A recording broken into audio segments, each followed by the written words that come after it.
أعوذ بالله من الشيطان الرجيم بسم الله الرحمن الرحيم الحمد لله رب العالمين وبه نستعين اللهم صل على سيدنا محمد النبي الأمي وعلى آله وصحبه وسلم رب اشرح لي صدري ويسر لي أمري واحلل عقدة من لساني يفقه قولي ولا حول ولا قوة إلا بالله العلي العظيم إلهي أنت مقصودي ورضاك مطلوبي أعطني محبتك ومعرفتك السلام عليكم ورحمة الله وبركاته الحمد لله والشكر لله والصلاة والسلام على رسول الله أما بعد. Kita bersyukur kehadiran Allah Subhanahu wa taala yang telah mengurniakan hidayah dan taufik kepada kita semua. Mudah-mudahan kurniaan hidayah dan taufik ini sentiasa dikurniakan kepada kita semua. Dan insya-Allah pada malam ini akan disambung lagi pengajian kitab Sairus Salikin karya Syekh Abdul Samad Al-Falembani rahmatullah alaih, muka surat 169. Seperti yang dinyatakan tu. Sudah? Baik, seperti yang dinyatakan oleh Imam Al-Ghazali rahimahullahu ta'ala dengan katanya, wa ma amalun minal a'mali wa ibadatun minal ibadati illa wa fiha afatun faman lam ya'rif madkhala afatiha واعتمد عليها فهو مغرور ولا يعرف شرح ذلك إلا من ولا يعرف شرح ذلك إلا من جملة كتاب إحياء علوم الدين ataupun ولا يعرف شرح ذلك إلا من جملة كتاب إحياء علوم الدين فيعرف مداخل الغرور في الصلاة وفي الحج والزكاة والصيام والتلاوة وسائر القربات من الكتب التي رتبتها فيها.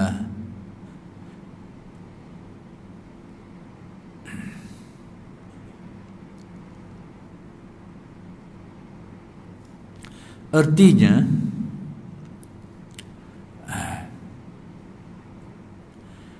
yakni erti daripada kata-kata Imam Ghazali, tiada suatu amal dan tiada suatu ibadat daripada beberapa ibadat melainkan ada di dalamnya, yakni di dalam ibadat itu yang membinasakan dia. Yakni kata Imam Ghazali, tidak ada suatu amalan pun, tidak ada suatu ibadat pun kecuali di dalam mengamalkan semua itu, dalam melaksanakan semua itu, ada saja sesuatu yang boleh merosakkan dia. Itu kata Imam Ghazali. Yang ini dengan erti, secara umumnya amalan-amalan yang kita lakukan itu, ibadat-ibadat yang kita buat tu, di dalam tu pasti ada sesuatu yang akan merosakkan dia. Ada benda yang akan merosakkan dia. Maka barang siapa tiada mengetahui akan tempat masuk kebinasaan amalnya dan kebinasaan ibadatnya itu, dan berpegang ia atas ibadatnya, maka iaitu terpedaya. Yani sesiapa yang tak tahu kat mana lubang-lubang yang dimasuki sesuatu yang dengannya jadi rosak ibadat tu, dia tak tahu perkara-perkara yang boleh merosakkan ibadat. Apa-apa yang boleh merosakkan ibadatnya itu dia tak tahu. Kemudian dia berpegang dengan amalnya. Apa maksud berpegang dengan amalnya? Yakni dia berpaut ataupun dia rasa yakin dengan amalan dia itu sebagai sempurna, sebagai baik. Itu maksud berpegang dengan amalnya. Yakni dia rasa dialah yang melakukan amalan itu dan sempurna molek. Dia rasa dialah yang buat, dia terlupa di sebalik semua itu ada taufik Allah, ada hidayat Allah. Itu maksud dia berpegang kepada amal tu. Yakni dia rasa dialah yang buat amal tu, dan apa yang dia buat tu sempurna molek, tak ada cacat celah. Itu maksud berpegang kepada amal. Jadi kata Imam Ghazali, sesiapa yang tidak tahu lubang-lubang yang mana dimasuki sesuatu yang boleh merosakkan ibadahnya itu, dan dalam masa yang sama dia berpegang kepada amal dia, ghalibnya bila dia tak tahu lubang-lubang yang dimasuki perkara yang lubang-lubang yang menerusi lubang tu, yakni ruang-ruang lah, yang mana dimasuki perkara-perkara yang boleh merosakkan amal dia ni, kalau dia tak tahu benda ni, secara automatik dia akan jadi gini. Jadi gimana ni? Dia berpegang kepada amal dia. Bila seseorang tu dia berpegang kepada amalnya, itu tanda dia tak tahu lubang-lubang yang boleh merosakkan amal dia. Jadi seperti yang saya sebut tadi tu, berpegang kepada amal ni dengan arti dia rasa dialah yang melakukan perbuatan tu. Dia lupa di sebalik itu semua ini ada taufik Allah, ada hidayat Allah, ada gerak daripada Allah, ada takdir ketentuan daripada Allah. Dia tak nampak benda-benda tu. Dia rasa dia saja. Kemudian rentetan roliknya bila dia rasa dia saja, dan dia rasa cukup molek, sempurna molek. Itu maksud dia. Maka iaitu terpedaya. Kata Imam Ghazali, itulah keadaan orang yang terpedaya. Dia tak mengaji ilmu-ilmu yang menjelaskan tentang ruang-ruang yang dimasuki perkara yang boleh merosakkan ibadat dia. Dia tak tahu pun benda tu. Cara nak laksanakan ibadah, hukum makam ibadah, dia tahu belaka sempurna molek. Dengan erti hukum-hukum syariat, hukum-hukum fiqh mengenai ibadah tu mungkin dia tahu secara lengkap. Tapi tak tahu ilmu tasawuf yang membahaskan ruang-ruang yang dimasuki perkara-perkara yang boleh merosakkan amal tu. Lalu dalam melaksanakan ibadah dia tu, amalan dia tu, sekalipun cukup lekat dari segi hukum fiqh dia, hukum syariat dia, dia akan mari satu penyakit yang dinamakan bergantung kepada amal dia. Dia rasa dia dah molek, lengkap molek, sempurna molek, atas daya usaha dia, atas kekuatan dirinya.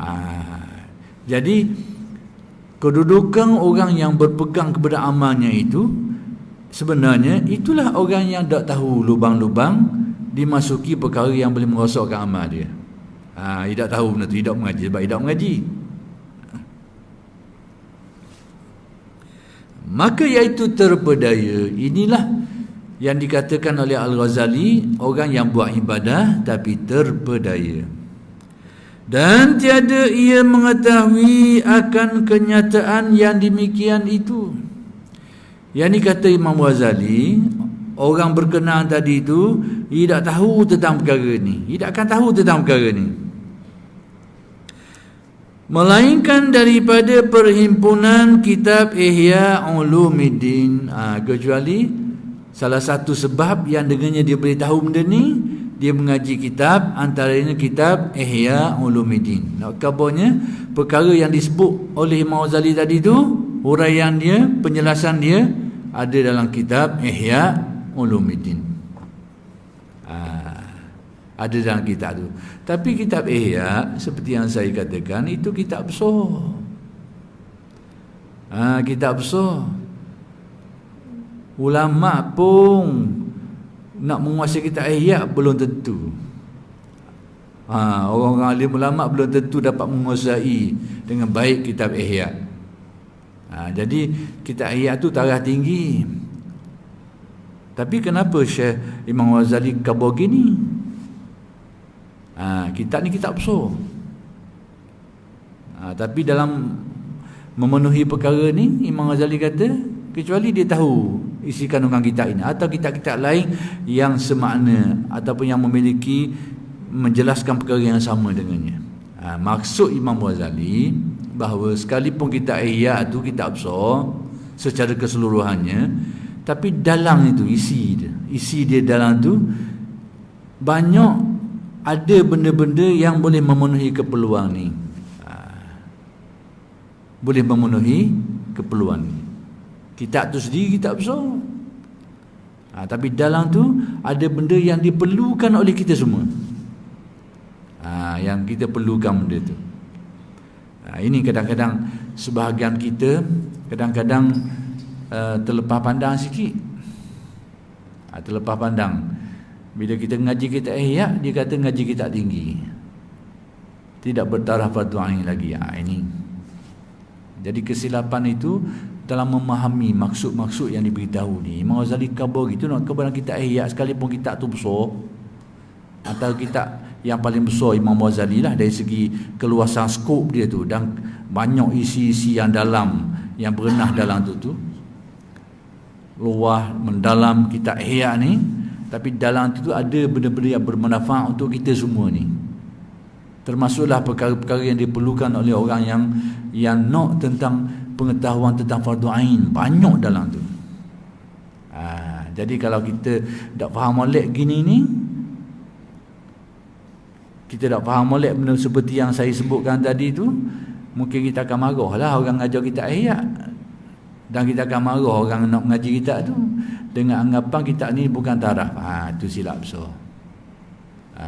Sebab dalam tu ada keperluan. Untuk alim ulama ada bahagian dia. Untuk kita semua ni ada bahagian dalam tu. Tu hendaklah kita faham. Jadi Imam Ghazali beritahu seperti ini ni hendaklah kita faham dengan baik. Bahawa kitab Ihya ni di dalam tu ada maklumat-maklumat seperti yang disebut mengenai tipu daya ni. Bab tipu daya ni kita kena tahu. Sebab kalau tak tahu, rosaknya badan kita. Kita kena belajar benda tu.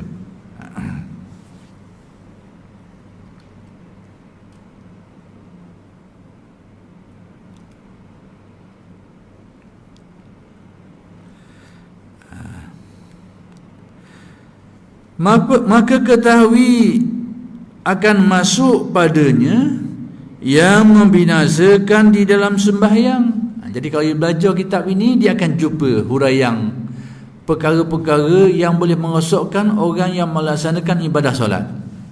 Ada benda-benda yang boleh merosakkan tu. Kalau dia mengaji kitab tu, dia akan tahu.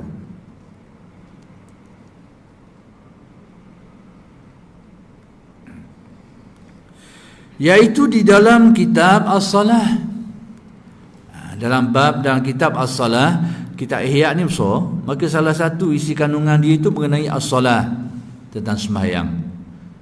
Jadi dalam tu Imam Ghazali menjelaskan tentang lubang-lubang ni, lubang-lubang tipu daya yang lubang ruang-ruang yang dimasuki oleh tipu daya yang boleh merosakkan ibadah solat seseorang tu. Disebut dijelas mengenai perkara ni.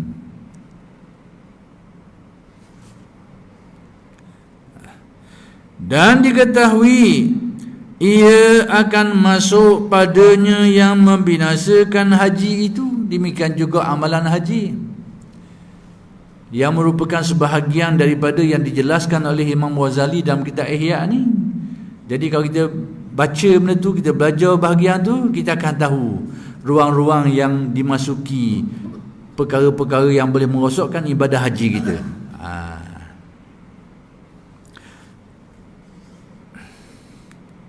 Iaitu di dalam kitab Al-Hajj, di dalam kitab yang ini satu fasal, satu bahagian dalam Ihya, namanya kitab Al-Haji, yang menjelaskan tentang selok-belok berkaitan dengan haji. Dia kata belajar benda tu kita akan tahu kat mana dalam ibadah haji kita ni lubang-lubang yang selalunya dimasuki oleh benda-benda yang akan merosakkan amalan kita tu.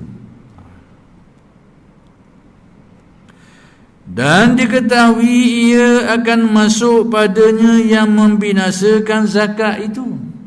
Demikian juga perkara-perkara yang boleh merosakkan amalan zakat kita. Ada belaka yang merosakkan solat pun ada, yang merosakkan ibadah haji pun ada, zakat pun ada. Tapi semua ini dijelaskan oleh Al-Ghazali di dalam kitabnya Ihya, iaitu di dalam kitab Az-Zakah. Jadi kalau dalam kitab Ihya, dia ada satu fasal, satu tajuk mengenai kitab berkaitan dengan Az-Zakah. Dan diketahui masuk akan padanya yang membinasakan puasa. Demikian juga perkara-perkara yang boleh merosakkan puasa. Di dalam kitab As-Siyam, di mana benda ni Imam Ghazali menjelaskan dia di dalam satu tajuk dalam kitab Ihya tu, namanya kitab As-Siyam, yang membahaskan tentang selok-belok berkait dengan puasa. Dan diketahui akan masuk padanya yang membinasakan membaca Quran. Demikian juga tilawah Al-Quran, membaca Al-Quran tu. Jadi sebagai satu bentuk ibadah ni kita baca Al-Quran, itu pun ada juga perkara-perkara yang akan merosakkan dia. Ada ruang-ruang dimasuki sesuatu yang akan merosakkan ibadah dalam bentuk membaca Al-Quran ni, iaitu di dalam kitab At-Tilawah. Jadi perkara ini dijelaskan, disebut oleh Imam Ghazali di dalam salah satu tajuk dalam Ihya-nya, dalam kitab Ihya tadi tu, namanya kitab At-Tilawah, yang membahaskan tentang selok-belok tilawah ataupun membaca Al-Quran. Dan diketahui akan masuk padanya yang membinasakan sekalian ibadat yang lain daripada itu. Demikian juga Imam Ghazali ada menjelaskan perkara-perkara yang boleh merosakkan ibadah-ibadah lain selain daripada yang disebutkan tadi itu. Dijelaskan juga oleh Imam Ghazali.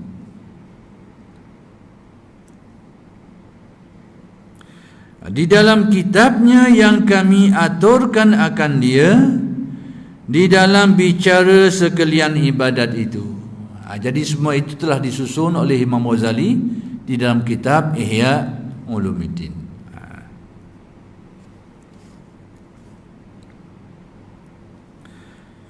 Dan setengah daripada orang yang terpedaya, itu selesai satu babak. Baik, sekarang kata Syekh Abdul Samad lagi. Dan setengah daripada orang yang terpedaya di dalam ibadatnya itu, yakni contoh lain, sebahagian bentuk yang lain, orang yang terlibat dengan terpedaya dalam ibadah yang dia buat, iaitu orang yang mensia-siakan segala yang difardukan akan dia. Yakni perkara-perkara yang diwajibkan Allah, yang difardukan Allah ke atasnya, diabaikan, tidak buat. Dan bersungguh-sungguh ia membanyaknya tu. Saya dua-dua berbelaka itu dia. Membaik ia ke membaik tak? Membaik. Membaik ya, seperti itu dah. Kita ini berbelaka dua tu. Baik. Dan bersungguh-sungguh ia membaikkan segala hukum yang sunatnya. Jadi dengan arti perkara-perkara yang fardu, yang wajib diabaikan, tapi dia menumpukan perhatian kepada yang sunat. Maksudnya wajib dia tinggal, hak sunat diberikan tumpuan. Itu salah satu bentuk tertipu. Sebab status sunat ni mengukuhkan yang memperelokkan yang fardu. Maksudnya buat fardu, tambah hak sunat. Sama ada dalam satu ibadah atau ibadah yang tersendiri yang mengukuhkan dia. Jadi sunat ni macam aksesori lah. Aksesori. Jadi yang dikatakan terpedaya tadi tu, yang ambil bahagian aksesori saja. Hak negu asal dia tinggal. Jadi hak asal dia tinggal. Ini salah satu bentuk terpedaya. Kewajipan-kewajipan dalam ibadah diabaikan, ditinggalkan, tapi diutamakan kepada yang sunat-sunat. Kalau kereta kok, asah-asah dalam kereta tu tidak cara ke nak kilat ke cermin. Enjin dah hidup, enjin rosak, tayar bocor, tidak kisah. Asal kilat je. Ni biasa gitulah. Ini nak kilat je. Dari jalan pun tak apalah.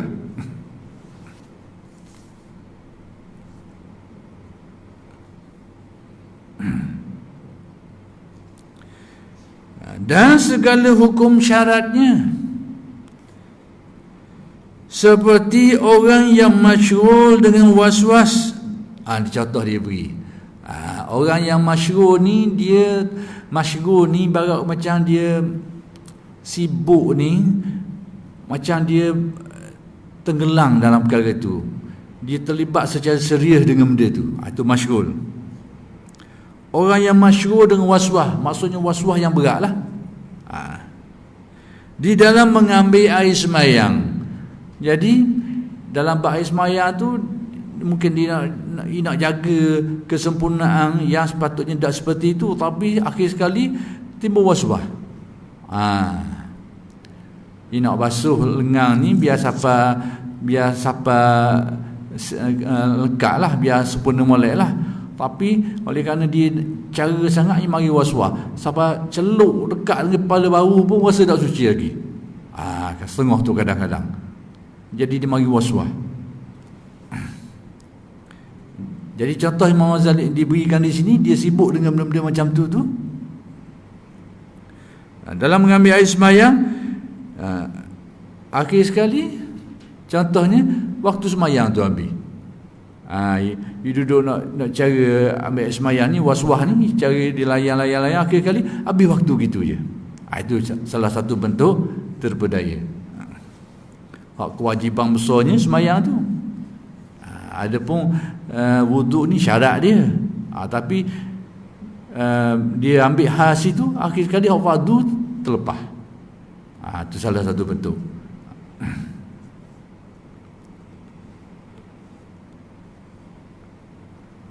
Dan seperti orang yang masyghul ia dengan was-was membasuhkan kakinya. Jadi was-was nak basuh kaki pula dalam ambil wuduk jugalah ni. Membasuhkan kainnya. Was-was membasuhkan kainnya, kain. Sebab ini syarat semayang, kain kena kain yang bersih daripada najis lah. Tapi dia ni was-was dalam bab tu, kain dia ni bersih kedok kain dia ni. 5-6 kali basuh, kena molek, jadi lusuh warna, jadi was-was lagi. Cuci kedok dia mari. Membasuhkan kainnya atau tempat sembahyangnya, tempat air nak sembahyang tu, dia was-was situ. Bersih dak tempat aku sembahyang ni, renji air akhir kali curah terus air seperti. Curah tu. Rasa dak cuci lagi. 3-4 kali. Jadi dia main was-was. Hingga lupa waktu sembahyang fardunya. Itu maksud Imam Ghazali kata terpedaya. Jadi duk cara was-was benda tadi tu. Benda hak yang was-was tadi tu duk layang, akhir kali hak asal fardu tu terlepas. Itu salah satu bentuk terpedaya kata Imam Ghazali, kata Syamsul Samad. Atau hingga picik, yang ni jadi spek. waktu tu jadi speed tak cukup. Picik waktu sembahyang fardunya, sehingga waktu tu tinggal ruang sikit, nak buat sembahyang fardu pun tak pernah lepas. Jadi semua ini contoh-contoh nak beritahu orang yang terpedaya dengan perkara-perkara yang bersifat sunat ataupun syarat-syarat sesuatu kerana waswah dan sebagainya, sehingga hak asal tu, kewajipan asal tu jadi terlepas. Dan setengah daripadanya, contoh lain, orang yang waswah di dalam sembahyangnya.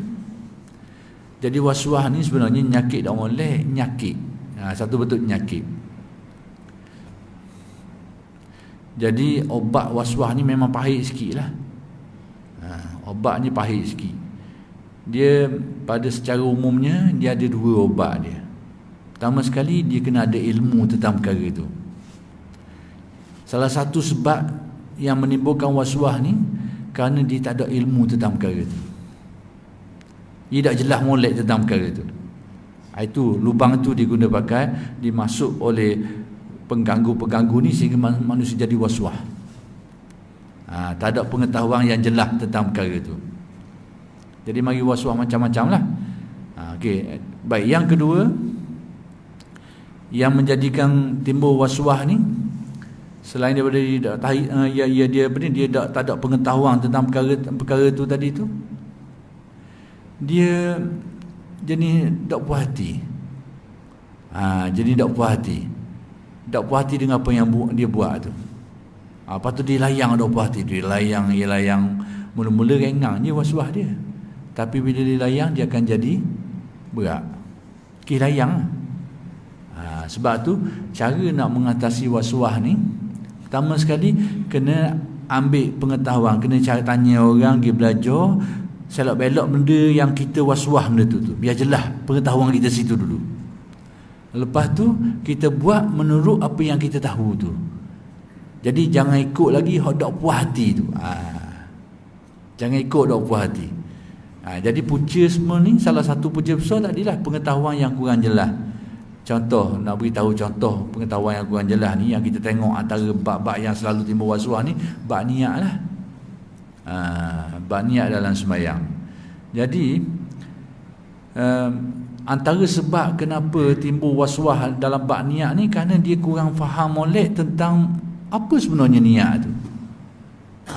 Itu timbul masalah lah. Jadi dia keliru antara niat dengan cakap dalam. Itu punca besar dia. Jadi bila dia memahami niat dengan arti cakap dalam hati, kemudian dalam untuk mempraktiskannya, nak buat benda tu tak jadi molek, tu punca dia waswah. Mungkin bila dia mengaji kitab, baca kitab kena kabur dalam kitab niat. Dalam niat ni dia kena ada 3 perkara, ada qasak, ada ta'aruf, ada ta'yin. 3 perkara tu. Itu kaedah ilmu nak kabur. Jadi bukan nak pakai masa aku semayang kena kabur, ni qasak, ni ta'aruf, ni ta'yin. Dia tak boleh atur gitu. Tapi bila kita mengaji tu nak fahamkan kita dari segi melaksanakannya tu, tidaklah seperti itu kita kena atur suti-suti. Ni qasak aku, ni ta'aruf, ni ta'yin, kena atur saja. Tidak gitu. Jadi kita ni kadang-kadang kita campur cakap dalam hati, dia panggil hadisun nafsi. Jadi bila kita nak niat kau, kita nak hadis sahaja, aku semayang zuhur 4 rakaat makmum kan Allah Taala. Kita nak suruh mari suti-suti percakapan dalam hati tu. Jadi kadang-kadang setengah orang mudah, setengah orang payah nak mari cakap dalam hati tu. Jadi bila payah tu dia rasa tak sesat. Bila sedap sesat tu dia sedap hati, ataupun sikit nak habis tu Allah kata dia mari dah habis molek, dah jelera molek lah, ayat dah lekat lah. Gitu kita macam-macam ni mari. Jadi bila mari akhir sekali dia layang. Akhir sekali imam salam pun tak selesai lagi niat. Salam dah untuk imam ni, dah selesai lagi. Jadi punca awal situ, kerana dia tak jelas benda tu. Lepas tu mula dia terikut. Nak kau contoh mari waswah ni. Jadi sebab tu dia kena pergi tanya orang tentang perkara tu. Benda hak sebenarnya benda ni. Guana hak sebenarnya. Bila sebenarnya bila dia dapat tahu benda tu itu salah satu daripada obat, sebahagian dari obat. Dia tahu hak sebenarnya guana. Biar dia tahu waktu dulu. Yang kedua, jangan ikut lagi. Dia buat ikut dia tahu tu. Jadi guna-guna jangan layang lagi. Mula-mula rasa pahit sikitlah, payuh. Sebab kita tak biasa gitu, tak biasa. Jadi bila buat mula-mula tu rasa Allah dak puas hatilah gitulah. Gini rasa macam-macam. Tapi seminggu, 2 minggu ia baik penyakit tu. Jangan dilayani. Itu maksud. Jadi waswas ni dia benda yang buruk, dia mari daripada benda-benda tadilah.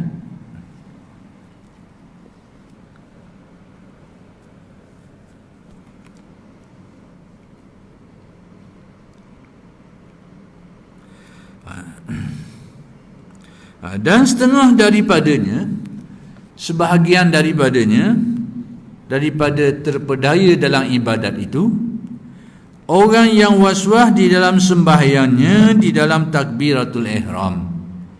Dalam takbir itu maksudnya niat lah. Hingga luput sembahyang berjemaahnya. Habis Tok Imam salam dah jemaah. Baru boleh niat. Baru masuk. Atau hingga luput takbiratul ihram serta imamnya. Ni boleh tahan sikit lah. Maksudnya lama setelah Tok Imam takbiratul ihram tu baru boleh niat dia. Lama sikit.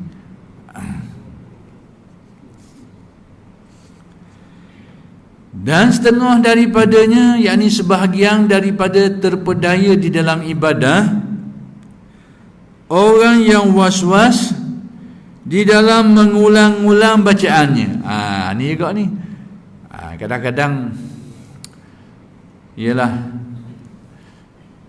mungkin kerana huraian tak jelas ataupun orang dengar tu kurang clear molek, jadi timbul kok hal-hal gini. Dia gini, bacaan ini dia ada minima, dia ada maksima dari segi moleknya. Tajwid yang kita ngaji tu, itu hak lengkap molek. Jadi dia ada bahagian minima dia, dia ada bahagian maksima dia. Jadi orang ramai ni kadang-kadang dia baca ikut kadar minima dia tu, lepas minima tu. Tapi nak comel macam orang bidang tu mungkin tak nak pergi lah.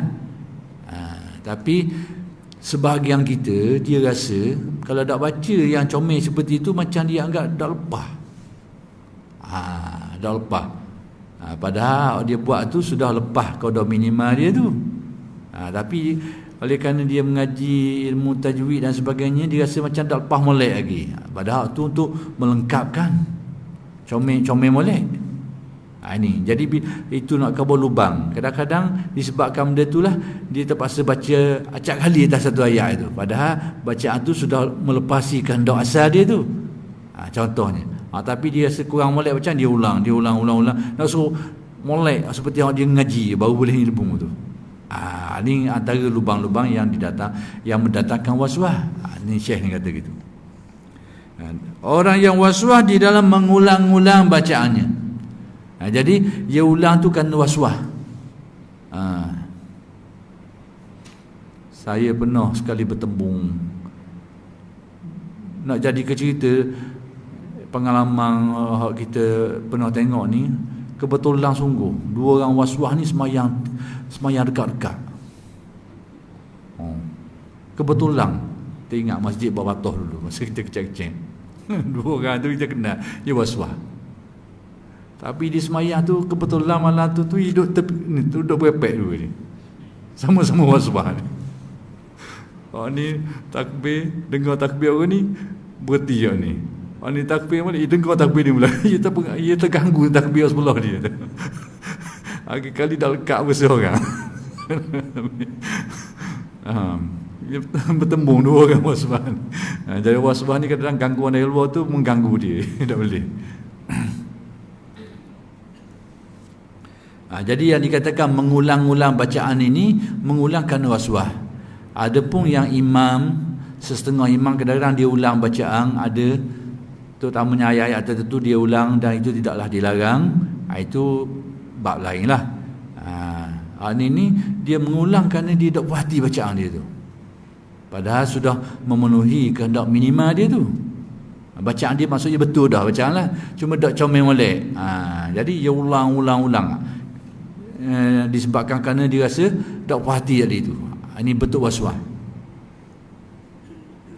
Mengulang-ulang bacaan Fatihahnya. Kalau sekali dua kali itu okeylah. Memang siapa belah-belah kali yang bukan dia lah. Kalau sekali dua kali itu normal lah. Kita rasa macam silap baca sikit, kita tulang kali lagi. Tapi kalau 10 kali kita sepelik lah. 10 kali atau dengan jumlah yang agak banyak lah. Dan was-was ia di dalam membaikkan makhraj huruf bacaannya. Tadilah nak sebut supaya sebutan tu sempurna molek, dia was-was situ. Padahal sebutan pertama tadi tu padan dah, lepas dah. Tapi oleh kerana dia ni nak ikut sebutan paling sempurna ni, jadi was-was tu. Sehingga dia mengulang kali menyebutnya supaya nak sampai kepada tahap yang dia nak tadi tu. Makhraj huruf bacaannya itu tiada ia bersungguh-sungguh membaikkan syarat yang batin yang di dalam sembahyang itu. Tetapi dalam masa yang sama, syarat-syarat batin dalam sembahyang tu tidak kisah. Apa benda syarat-syarat batin? Iaitu antaranya khusyuk dan sebagainya. Itu tidak ambil hal. Tapi yang benda-benda tadi tu dia ambil hal nak suruh betul juga. Padahal sudah melepasi. Dia ulang nak suruh bacaan biar paling tepat dan sebagainya. Tapi dalam masa yang sama, hal-hal yang melibatkan khusyuk hatinya itu tidak cara. Ini juga salah satu bentuk tertipu, kata Syekh Abdul Somad. Padahal ia berkata-kata, aku bersungguh-sungguh berkehendak mengeluarkan segala huruf itu daripada makhrajnya. Dan orang lain tiada ia bersungguh-sungguh akan yang demikian itu. Ayat ni bila dia cuba nak buat macam tadi tu, mari timbul gerak hatilah. Aku je nak betul molek bacaan ni. Orang lain tak cara pun. Nak kabarnya dia rasa dia lebih dengan tindakan dia tu. Ini contoh-contoh yang disebut oleh Syekh Abdul Somad sebagai bentuk-bentuk tertipu dan terpedaya di dalam ibadah. Dan setengah daripadanya itu orang yang mengerjakan puasa padahal tiada memeliharakan lidahnya daripada mengumpakkan manusia. Iaitu orang yang melaksanakan ibadah puasa tapi dalam masa yang sama tidak jaga anggota-anggota dia yang lain daripada melakukan perkara-perkara buruk. Antaranya tak jaga lidah dia daripada mencela orang, mengupati orang. Tidak jaga tu.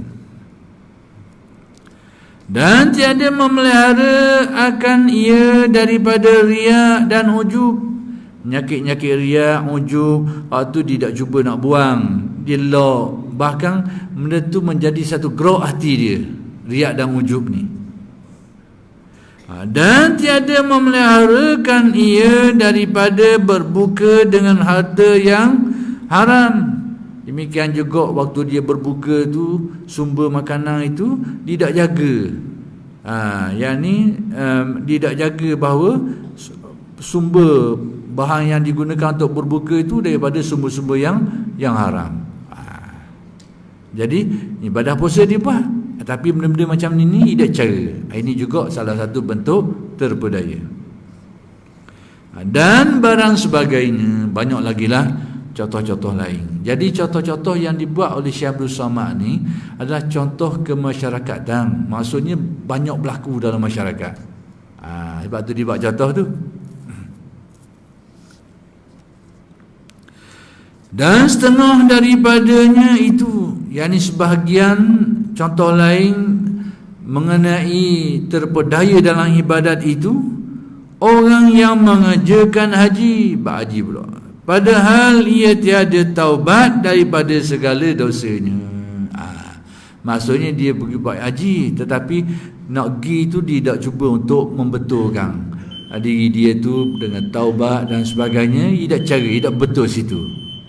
Jadi keadaan seperti ini juga kata Syekh Abdul Samad adalah merupakan salah satu bentuk terpedaya. Dengan arti kalau dia tahu dia nak pergi haji, dia nak tunaikan tu, dia kena betul lah sebelum dia pergi tu, dia kena sesal ni, dia taubat, istighfar dan sebagainya. Ni dah tu dia kekal dengan melakukan keburukan. Tapi dalam melaksanakan perkara dia buatlah, tapi dalam masa yang sama dia tidak baiki keburukan-keburukan yang lain. Ini juga kata Syekh Abdul Samad sebahagian daripada terpedaya. Jadi oleh kerana sudah masuknya waktu insya, kita berhenti setakat ini dulu dan insya-Allah akan bersambung pada minggu-minggu yang akan datang. Aqulu qauli hadza wa astaghfirullahal azim li wa lakum. Assalamualaikum warahmatullahi wabarakatuh.